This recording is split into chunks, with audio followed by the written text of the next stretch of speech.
wasahamba nabafundi bakhe ehamba ekhuluma nabo ebabuka inhliziyo zabo kodwa abafundi bakhe babengamqondi uma ngabe sekhuluma ngesindaba zasekhaya bayikhuluma nabafundi usondela kuPetro uthi bheka Simoni usathana ufuna ukuthi anhlunge njengopolweni uthi kodwa hayi wena Simoni ngizokusala ubaba sezwini ukuthi ukukholwa kwakho kungapheli uzangiselwa yini wemama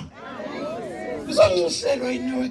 ukuthi kusilapha njena sifuna ukuncoselwa ukuthi ukukholwa kwethu uze kungapheli athi bheka kaSimoni uma sewuphendukile uyoqinisa abafowenu usowaphenduka yini ngoba mhlawumbe uneminyaka ukhona kule nkonzo awukaphenduki